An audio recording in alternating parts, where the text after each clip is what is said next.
Alors, comme nous vous l'avons annoncé hier, ce matin, nous allons parler cavalerie, nous allons parler cheval. Et pour commencer cette matinée,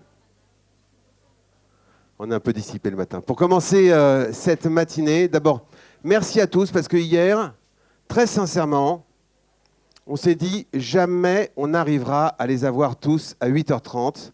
Mais vous avez vraiment respecté les choses. On a fait une petite soirée calme. Comme ça, vous avez pu vous lever ce matin. Donc vous êtes tous là. Mille merci à vous, puisqu'il y a plein de choses intéressantes à vous proposer ce matin. Nous allons donc parler chevaux, nous allons donc parler cavalerie.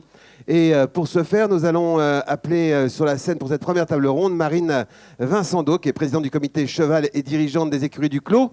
Pour vous chauffer, vous pouvez l'accueillir avec des applaudissements nourris. Steve Latruffe, c'est un triomphe, c'est un triomphe. Steve Latruffe, dirigeant du centre équestre Les Crins de Gaïa, meneur, accompagnateur de tourisme équestre et BPGEPS Tourisme équestre. Là déjà, là vous avez la pression, parce que si vous n'êtes pas bon après un tonnerre d'applaudissements comme ça, ça va être dur. Et ensuite, Marion Thomas, qui est responsable pédagogique du centre équestre de Villevert. Alors, on va parler cheval, je vais vous proposer la première des questions. Comment choisissez-vous vos chevaux dans vos clubs? Là, on se regarde. Qui est-ce qui va commencer? Alors, les micros sont allumés? C'est bon? Il faut appuyer longuement. Il y a un petit bouton. C'est bon pour toi? C'est Marine? Je sais pas. Ça marche là ou pas? Non, il faut appuyer. Ah ok, c'est bon. Bon, alors, on va parler du choix des chevaux et puis aussi de la qualité des chevaux. Je vous laisse la parole sur ces deux thématiques, le choix et les qualités que les chevaux doivent avoir. Marine. Okay. Marine, okay. Bon, déjà, bonjour à tous. Alors, bon, on sait tous que effectivement, le choix de notre cheval est extrêmement important.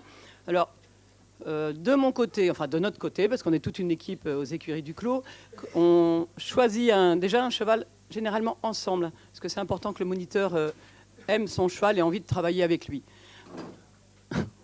Un des critères essentiels, c'est déjà le mental. Voilà.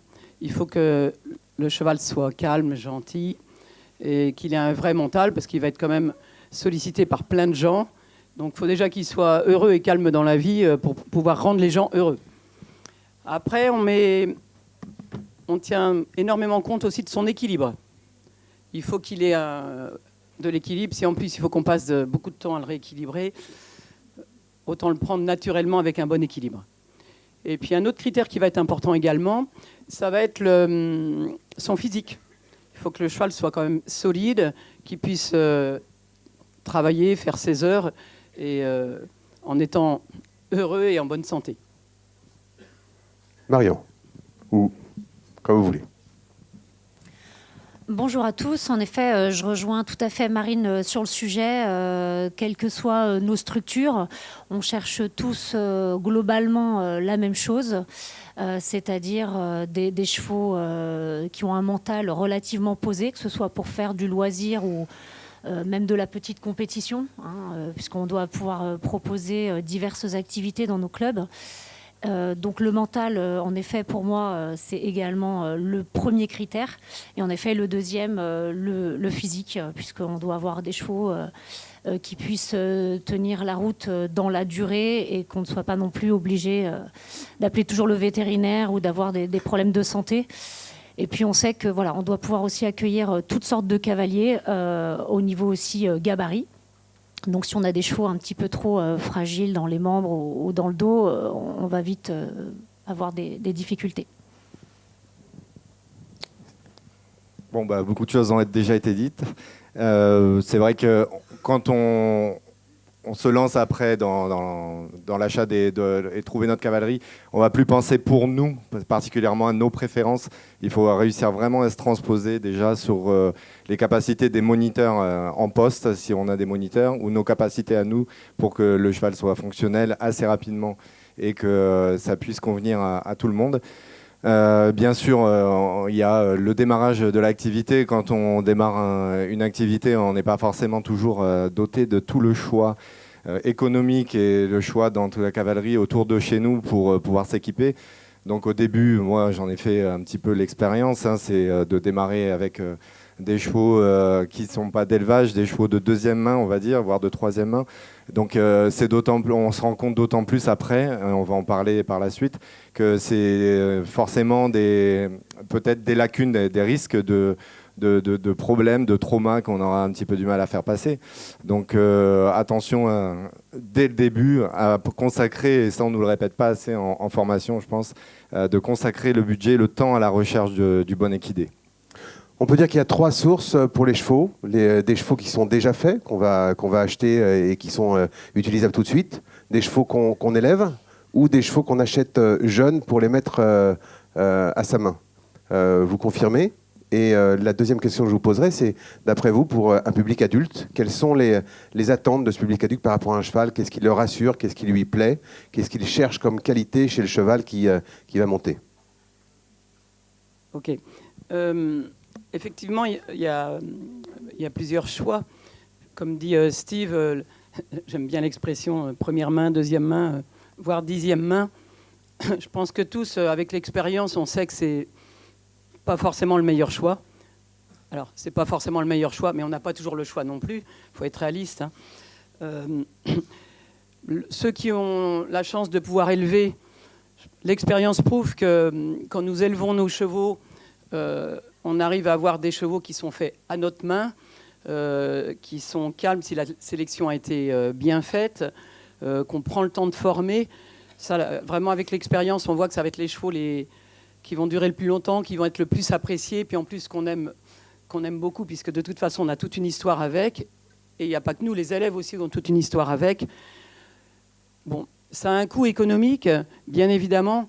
Faut avoir les moyens, le temps, etc., de mettre ce projet en place.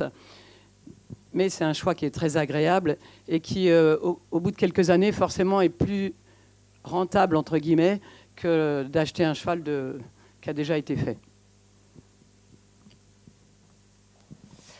Oui, tout à fait. Je suis d'accord avec Marine. Quand on a la possibilité de faire naître sa cavalerie d'instruction, c'est généralement les chevaux avec lesquels on grandit avec, on a une histoire. Et c'est souvent des chevaux, en effet, qui vont très très bien convenir pour l'instruction. Après, tout le monde n'a pas ni le temps, ni les finances, ni la place, parce que logistiquement, c'est très compliqué aussi. Il faut être très patient. Entre le moment d'insémination et le moment où vous allez récupérer un poulain d'instruction, il va s'écouler minimum 5 ans. Donc, c'est pas toujours réalisable pour tout le monde, en tout cas pas pour toutes les structures. Et là, on peut éventuellement aussi se diriger sur l'acquisition de très jeunes chevaux qui ne sont pas débourrés et où on peut, sur un temps un petit peu moindre, former et qui vont également très bien convenir. Mais la deuxième main peut aussi très bien aller en se méfiant. En effet, on n'a pas évoqué également les races, mais c'est vrai qu'on constate quand même qu'il y a des races qui vont être moins évidentes à adapter à l'équitation comme on pourrait l'entendre actuellement. C'est-à-dire une équitation qui est de plus en plus portée vers le loisir pour emmener des jeunes adultes, des adultes tout court, qui ont très peu de niveau. On a bien dit hier, ce qui les fait rêver, c'est d'aller galoper sur la plage.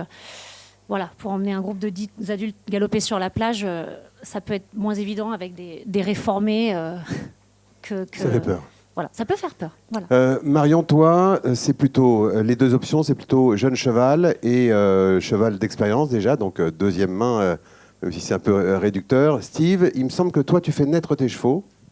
Alors oui, moi je suis naisseur, j'élève des chevaux typés Potioc en fait, hein, donc je suis dans les Alpes de Haute-Provence, donc après j'ai une cavalerie un peu très très variée, on va dire, très diversifiée, et je travaille avec des éleveurs par contre qui eux élèvent du cheval de trait, donc du cheval de trait percheron, cheval de trait qu'on catégorise comme diligencier, percheron américain pour ceux qui connaissent, donc plutôt léger avec des aptitudes à être monté également.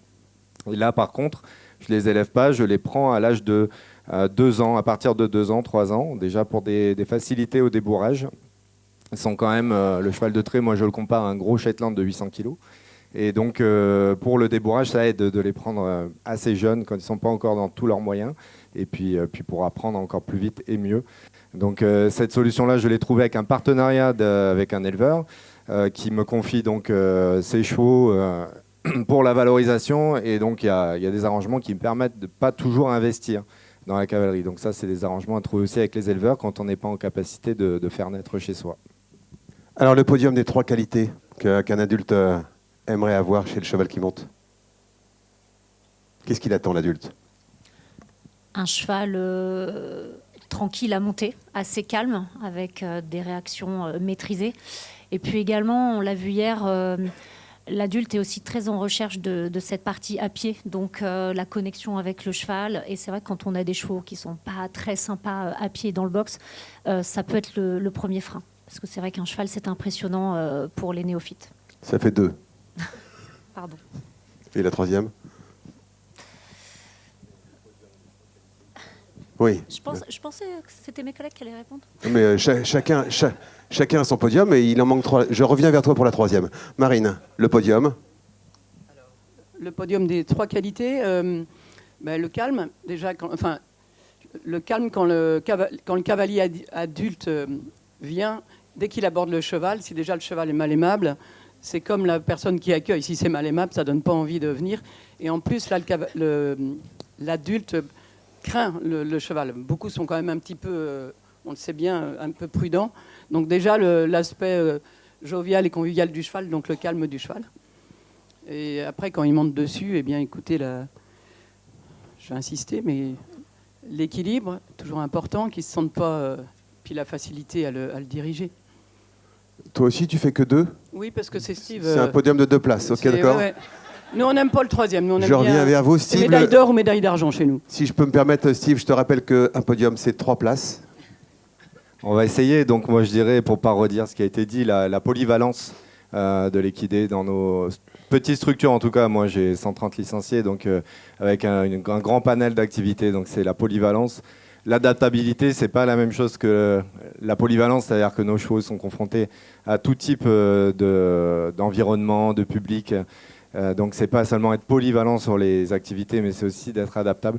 En 3e, je dirais, ce qui rejoint un peu ce qui a été dit hier, le petit côté fun et la nouvelle équitation, il faut évidemment, il y a l'esthétique. C'est-à-dire que moi, quand j'aligne mes chevaux pour la préparation pour les balades, il est évident qu'on voit le public novice s'approcher des chevaux pour partir en balade. Et ils font leur choix, il faut les séduire. Il y a un moment donné, il ne faut pas se voiler la face. Et c'est vrai que j'ai la chance d'avoir ces chevaux de trait qui en imposent pour le public novice, par exemple. Ça, c'est un critère qui pourrait me détacher de la concurrence parfois. Et voilà, donc c'est à pas négliger non plus, évidemment, aller rechercher un peu des critères comme ça pour aujourd'hui. 3e critère, c'est un peu l'énergie quand même. Calme, équilibre et énergie. Oui, Marine. Alors, si vous demandez aux enseignants, effectivement, il y en a un paquet dans la salle. Je pense que oui, effectivement. L'énergie du cheval est primordiale pour les cavaliers. Je vais prêcher pour la paroisse de quelqu'un qui va intervenir avant, mais est-ce que ce n'est pas les 3 qualités que possède l'équateur? Ouais, je savais que j'allais faire ça, donc... Ok, bon, eh bien nous allons passer... à la question suivante, j'ai mis non, un mais blanc. c'est vrai que lorsque, par exemple, on parlait du cheval de trait, voilà, donc effectivement, là, on peut le mettre dans le cadre de l'apprentissage, le début.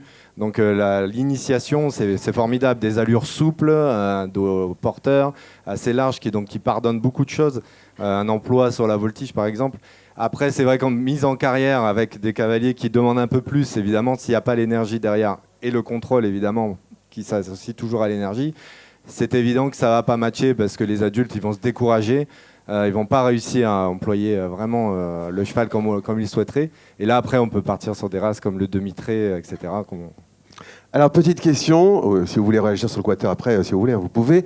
Mais je voudrais savoir comment vous organisez le travail, la formation continue, on va dire, du cheval avec vos cavaliers adultes et avec vos enseignants, enfin, au sein du club. Comment vous maîtrisez cette évolution? Parce qu'on sait qu'au fur et à mesure des reprises, il peut y avoir des défauts de prix, il peut y avoir un dressage qui doit être approfondi dans certains domaines pour pouvoir le rendre encore plus polyvalent. Comment vous organisez ce travail? Chevaux, cavaliers et chevaux... cavaliers clients et chevaux éventuellement enseignants ou vous-même? Alors, je me permets, Marion. Alors, je pense qu'effectivement, c'est très important d'avoir un suivi permanent sur le travail de ces chevaux. comme de ses enseignants, comme de nous également. On est tous dans le même bateau, hein, que ce soit chevaux, enseignants, dirigeants. Il faut toujours continuer de se former. Concernant les chevaux, dans notre structure, les chevaux sont comment ça s'appelle, sont tout le temps montés par les moniteurs, sont repris quand il y a besoin. Et les enseignants ont une formation avec une personne de l'extérieur qui vient les aider à travailler les chevaux. Et le plus de cette formation en plus, c'est que la personne qui intervient conseille et travaille donc avec les enseignants sur la progression des chevaux, et en plus donne des éléments qui peuvent appliquer en cours avec leurs élèves.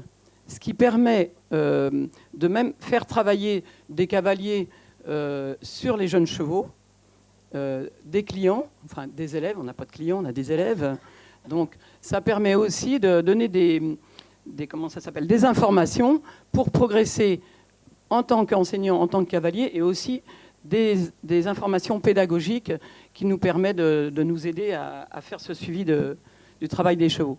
Alors, effectivement, nous, on a la chance d'avoir une personne qui peut venir régulièrement, mais c'est vraiment très, très positif. Et puis, on a aussi on prend du temps aussi pour monter tranquillement les chevaux, mais même des chevaux d'âge et tout ça. Il y a un moment, hop, faut prendre un petit peu de recul, le laisser un peu respirer, revoir un petit peu ce qui ne va pas chez le cheval, pourquoi il a cette attitude-là. Est-ce que c'est un ras-le-bol? On connaît tous ça, le ras-le-bol du cheval de club qui est un peu blasé et tout. Alors, est-ce qu'il lui faut des vacances? Est-ce que non, c'est pas de vacances qu'il lui faut, mais au contraire, un petit travail gentil pour le remettre, lui redonner goût à un exercice, lui réexpliquer quelque chose. Parce que le cheval, il est comme nous. Il y a un moment, on peut perdre un petit peu la compréhension d'un sujet. Voilà, c'est notre façon de faire. Oui, alors moi, sur ma structure, alors comme Marine, on a la possibilité que les enseignants montent à cheval. Mais moi, personnellement, je privilégie beaucoup le confiage des chevaux et des jeunes chevaux à mes élèves galop 6-7. Donc, ce sont bien sûr des cavaliers qui sont identifiés. Qui sont moteurs de ce genre d'activité. Donc, ils savent que pendant leur séance, les exercices vont être adaptés parce qu'ils ont conscience qu'ils montent un cheval de 3 ans et demi, qui est un peu fraîchement débourré. Et c'est aussi un vrai levier de motivation pour tous ces cavaliers-là qui ont pu faire de la compétition ou qui en auraient envie, en tout cas qui ont un niveau sérieux et qui ont envie de s'investir dans la formation d'un jeune cheval. Alors bien sûr, c'est extrêmement encadré, ils ne sont jamais mis en danger. On leur confie les chevaux à partir du moment où tout se passe bien, déjà après le débourrage effectué par les professionnels, bien entendu. Steve, toi qui, même question aussi, tu pourrais y répondre, mais qu'est-ce qui fait que le cheval de demi-trait, le cheval de trait, est un cheval particulièrement bien adapté pour l'équitation adulte, en tout cas dans un certain nombre de cas? Comme je le disais tout à l'heure, donc c'est un petit peu son côté solide un peu, hein, qui pardonne et puis qui peut convenir à un très large public de gabarits assez variés. Donc pour le cheval de trait, quand je parle de cheval de trait, bien entendu, je parle de chevaux de trait légers. Hein, et puis donc pour une initiation à l'extérieur, évidemment pour apprendre justement les allures, on en retrouve des allures qui sont assez souples. On peut avoir une bonne adaptabilité aussi au niveau des selles. Moi j'utilise par exemple pour les premières séances des selles type australienne où on a des taquets et un pommeau, ce qui permet quand même de rattraper les erreurs et de sécuriser un petit peu le cavalier, tout en le positionnant à peu près convenablement, en faisant évoluer ça après par la suite bien sûr.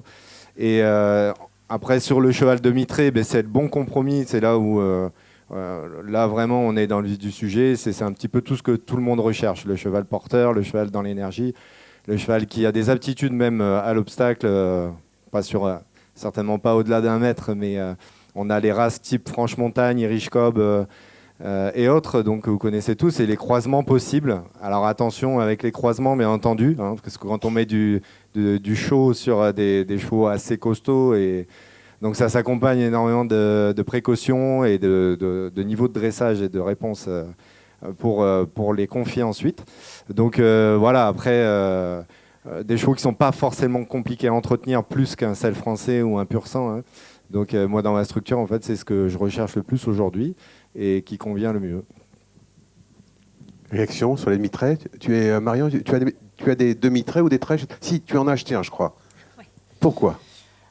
Ouais, chez nous également, on commence à avoir un petit peu moins de chevaux entre guillemets de sport. Ce que j'appelle les chevaux de sport, ça peut être des chevaux réformés ou des selles français, qui étaient extrêmement présents il y a encore quelques temps. On commence à avoir beaucoup plus de chevaux que je pourrais nommer de loisirs. Donc, j'ai un fjord, j'ai rentré très récemment une ardennaise, donc c'est vraiment costaud. Mais c'est vrai que ça me permet de répondre favorablement à des demandes d'adultes qui peuvent arriver avec des gabarits un peu imposants et qu'on aurait précédemment refusé. Voilà. Et finalement, ce sont des chevaux... je suis OK avec Steve, parce qui ont du sang. On peut s'imaginer qu'ils vont être tout mous, et pas du tout. Ça a même beaucoup de sang, donc ça nécessite un vrai dressage pour que ce soit utilisable. Mais c'est des chevaux qui sont fortement appréciés et qu'on peut ensuite, en effet, utiliser pour d'autres activités auxquelles on n'aurait pas pensé auparavant, comme peut-être de l'attelage ou de la voltige. Voilà. Alors nous allons passer maintenant à la question que je ne comprends pas. C'est normal, il y en a une par paragraphe. Donc, quelle incompréhension majeure persiste actuellement entre les établissements équestres et leur offre d'équidés pour les adultes? Nous non plus, on ne la comprend pas très bien. On n'aime pas beaucoup celle-là, mais on va essayer d'y répondre. Donc en fait, on va dire quels sont, nous on pense que les adultes veulent un cheval comme ça, et en fait on fait erreur. La priorité, c'est ce que vous avez dit tout à l'heure peut-être, je ne sais pas. Quels mauvais choix font certains? Ils se trompent dans ce que réclament, veulent en priorité les adultes. C'est mieux? Non. Je ne sais pas si c'est mieux. Moi, je ne me permettrai pas de juger quel est le mauvais choix des gens. Par contre, j'ai presque un peu l'impression de répéter les choses là, mais je vais quand même le dire. L'adulte, il veut un cheval calme, énergique, comme tu l'as relevé tout à l'heure, bien dressé, ça c'est notre boulot. Voilà. L'adulte, il est là pour se faire plaisir, il est là pour progresser. Après, chaque adulte a des objectifs un petit peu différents entre le loisir, le sport, etc. Mais ça reste toujours un moment qui doit être effectivement agréable, qui ne doit pas inquiéter l'adulte. J'insiste, mais on n'a quand même pas tant de gens qui font de la compétition et tout. Il y a quand même énormément d'adultes qui sont là pour se changer les idées, pour arriver, comme disait Nicolas hier Sanson, on arrive on se décharge un petit peu, on arrive, il faut se remettre dans l'ambiance là. Donc effectivement, il faut être bien accueilli par la personne et par le cheval. Donc voilà, l'adulte, il recherche, je pense, vraiment un cheval calme, gentil, bien dressé et en avant. Par rapport à tout ce qu'on a dit, on va passer... Steve, tu voulais préciser quelque chose? Oui, juste, parmi le public qu'on a, nous, c'est sûr qu'il y a deux publics où je dis qu'il faut absolument éviter la chute, c'est le baby poney et les adultes. Et on a beaucoup d'adultes qui viennent nous voir aussi en ayant monté jeunes, en pensant encore, bien sûr, à leurs aptitudes jeunes, dans leur jeunesse, équitation, parfois jusqu'à des niveaux assez élevés, qu'il faut remettre en selle après une grande interruption due aux études, aux enfants, etc. Et là, toute la complexité, c'est vrai, c'est d'arriver trouver le bon compromis, le cheval parfait, voilà, le cheval que tous les clubs cherchent aujourd'hui. Alors, nous allons passer à une phase de questions-réponses. Marie, tu m'inquiètes, hein, on est bien d'accord qu'une question, c'est une phrase qui finit par un point d'interrogation. D'accord. Alors, Marie, c'est à toi. Alors moi, j'ai un élevage de poneys landais. Voilà. C'est pas une question, ça. Non, hein, non, mais voilà. De toute façon, toi, si tu veux récupérer ton micro et ta cloche, tu me laisses parler. Petite annonce, je cherche la cloche. C'est où elle est.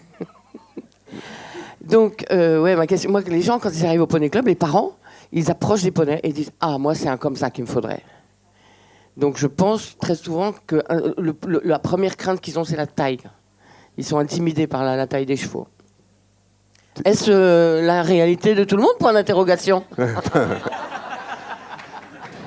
Je connais la technique de Marie qui fait une longue phrase témoignage et pour finir son témoignage et pour transformer ça en question, elle fait « Hein ?»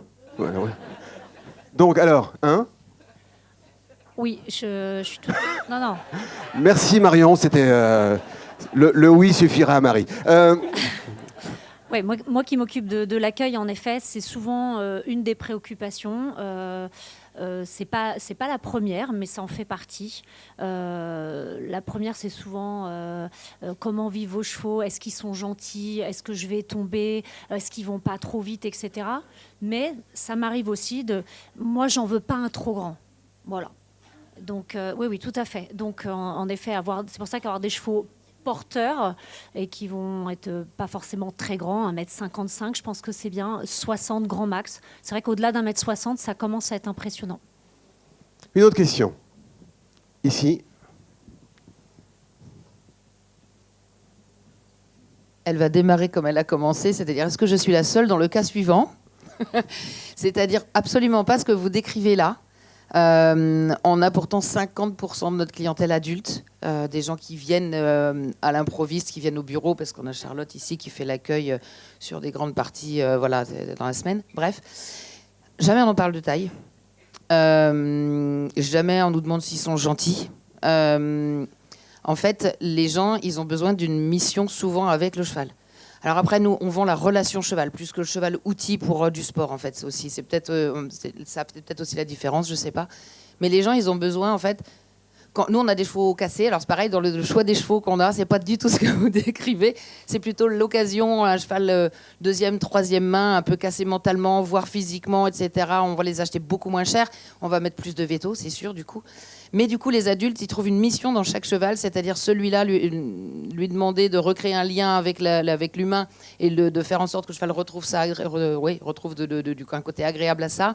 Ou le cheval qui est un petit peu abîmé, qu'il va falloir remettre en route et refaire une locomotion, refaire un dos, etc. Ils aiment avoir une mission avec le cheval qui vont monter régulièrement.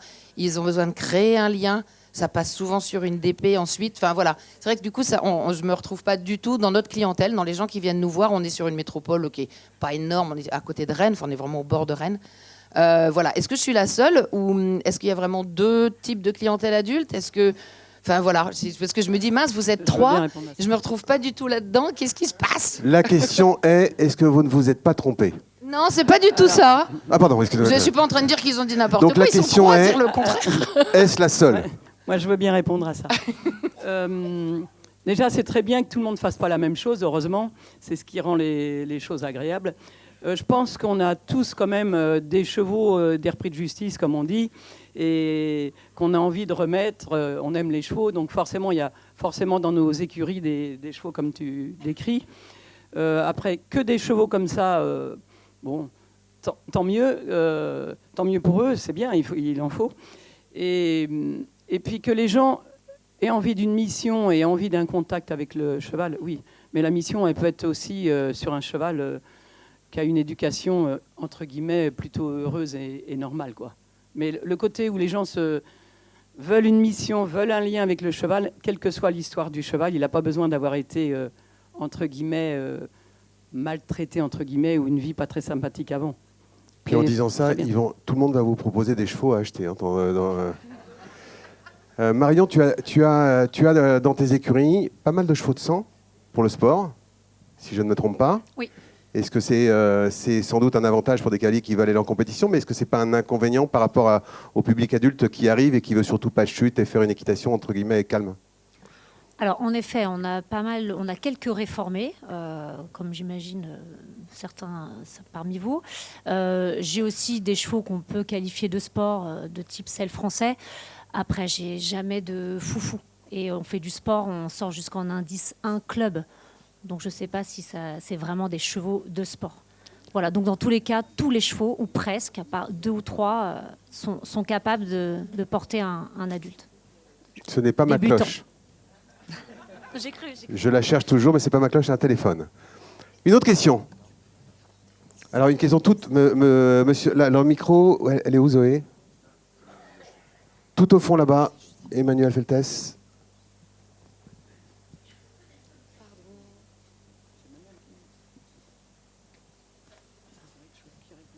Oui, bonjour. Plusieurs petites questions. La première question, on est bien d'accord que la question posée, auquel vous essayez de répondre, c'est bien quel type de cheval il faut acquérir. Est-ce que c'est bien, c'était ma première question, ou est-ce que c'est la question, ce que vous avez développé, est-ce que c'est le cheval que vous mettez à disposition. Ce qui est deux choses qui peuvent être différentes. C'est est-ce que c'est le cheval au moment où vous cherchez à l'acquérir, quel type de cheval vous cherchez à acquérir, ou quel est le cheval que vous allez mettre à disposition de votre clientèle adulte. Ça, je vais vous les donner les trois, puis vous répondrez les uns après les autres. La deuxième chose, est-ce que votre acquisition est une acquisition à court terme ou une acquisition à long terme? Et ma troisième question, vous avez énoncé un certain nombre de critères sur lesquels on peut être tous d'accord. Je pense que c'est un peu des lapalissades. Mais il y en a un qui vous a été soufflé par la personne qui anime et que vous avez repris derrière. Est-ce que ce n'est pas ce premier critère-là qui est important pour, si j'ai bien compris, on parle d'un cheval, d'un poney, d'un double poney partagé, c'est-à-dire monté par différentes personnes. Voilà, mes trois questions. Le critère soufflé, c'était quoi? L'énergie. L'énergie, pardon, et je crois qu'entre acquérir et avoir, c'était avoir surtout. Hein. Donc on ne parlait pas d'acquisition, il y avait plusieurs pistes. Est-ce que ça ne t'ennuie pas de reposer une question par une question? Parce que la D'accord. première question... Alors, est-ce que c'est le cheval qu'on veut acquérir ou qu'on veut avoir? c'est si le même. J'ai bien compris, mettre à disposition. Nous, on est club, donc le cheval qu'on va acquérir, c'est pour le mettre à disposition. Donc je comprends après qu'il y ait du confiage, il peut y avoir des chevaux au pair avec les propriétaires, il peut y avoir donc effectivement tout un tas de formules possibles. Après, ce qui est de l'élément de l'énergie, si c'était bien le critère important pour pouvoir être confié à tout le monde. Donc là, évidemment, je l'ai repris moi par rapport à mes chevaux de trait, c'est évident que ça a ses limites et qu'il faut aller chercher après. Donc moi, je suis parti dans le Franche-Montagne, par exemple. Et pour reprendre aussi la réponse, on est comme vous, hein, on fait avec ce qu'on a. Et moi, on m'a confié, parfois on m'a donné des chevaux qui étaient dans un état assez lamentable, qu'il a fait retaper. C'est vrai que là, on voulait s'adresser à un public, on sait que vous êtes des experts, mais il y a aussi peut-être des gens qui, dans l'idée, moi j'aurais bien aimé recevoir des conseils quand j'ai démarré, j'ai 45 ans aujourd'hui, j'ai démarré l'équitation à 5 ans et je me suis installé en tant que professionnel à 25 ans. Et j'ai fait, pas des erreurs, mais des démarches qui m'ont coûté du temps, qui ont mis en danger mes élèves, et après que j'ai dû rattraper. Et effectivement, la dernière question, c'est dès le début, dès la première acquisition, on pense à la suite, c'est-à-dire que c'est là où on partait dans les chevaux d'élevage, c'est qu'on sait que c'est des chevaux qui vont être durables. Durables parce que justement on mettait en avant les qualités du cheval solide. Donc là, aujourd'hui, je me retrouve par exemple avec un cob normand que j'ai acquis, il avait 3 ans. Il a 19 ans, il est encore cheval d'école, pardon. Il est encore sur les prestats, il fait encore l'enseignement et la voltige. Par contre, j'ai acheté un cheval espagnol, il avait 11 ans. A priori, pas beaucoup de travail derrière, mais aujourd'hui, il en a 16 et je ne sais pas quoi en faire, quoi. Voilà, je le dis franchement, c'est un cheval à reclasser très difficilement. Et donc, bien sûr, moi, je ne les envoie pas à l'abattoir. Je pensais à une reconversion pour lui, un placement qui va être digne d'un centre équestre aujourd'hui, qui voit les choses dans le bien-être. Et donc, dès la base, c'est la réflexion qu'on doit avoir et penser à la suite, à l'évolution dans l'âge, dans les performances, etc. On va en rester là pour les questions-réponses puisqu'on va enchaîner. Je vous demande d'applaudir très fort Marion, Marine et Steve.